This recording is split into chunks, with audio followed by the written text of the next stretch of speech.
Hi everyone, I'm Leslie Krause. I'm the founder and director of Redeeming Freedom Ministries.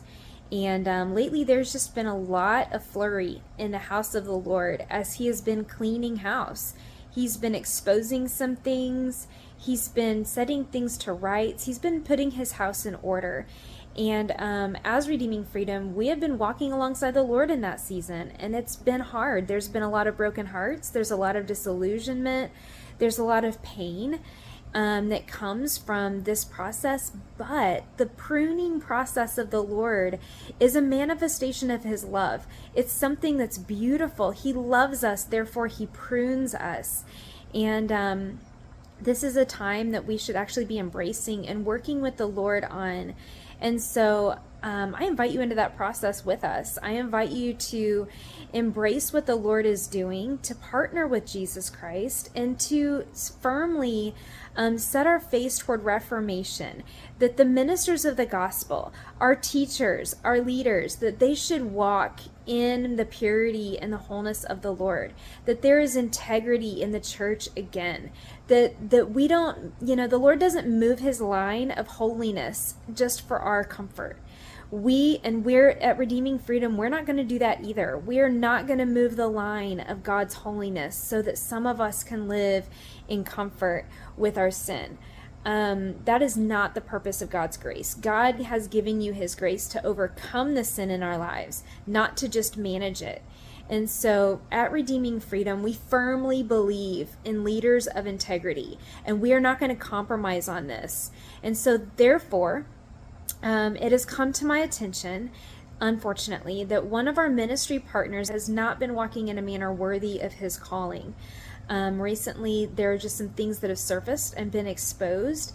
And because we are unwilling to compromise on the integrity of the gospel and the leaders and ministers, we no longer have a relationship. I know that recently we endorsed him on our platforms, and I felt like if we're going to publicly endorse someone, then we have to publicly rescind it.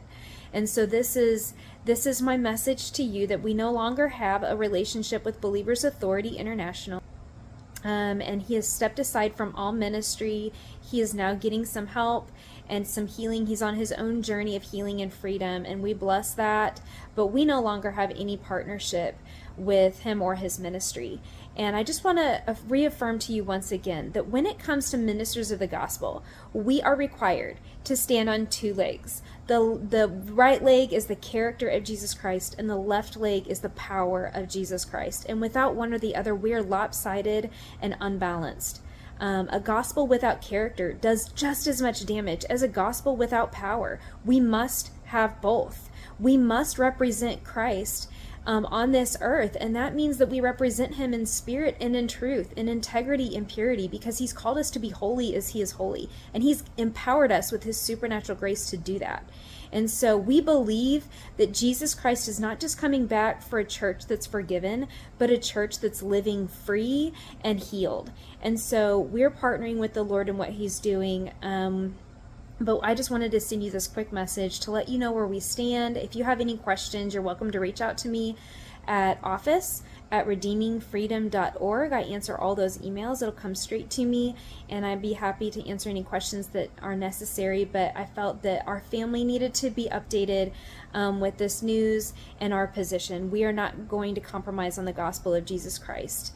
And we are grateful for the holiness of God, because without the holiness of God, everything becomes shifting sand. And I thank the Lord that he is the rock that we stand on, and that he is the author and the finisher of our faith. And he gives us everything that we need to live this life empowered by grace to be free and overcomers, healed, and sons and daughters that represent him and look like him in every way. So I just want to invite you into this process with us. I thank you for listening and being available to hear this message.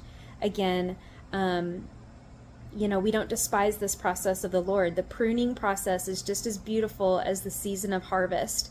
And it's a manifestation of God's love that he prunes. And so we embrace it, and we thank the Lord for what he's doing in our hearts.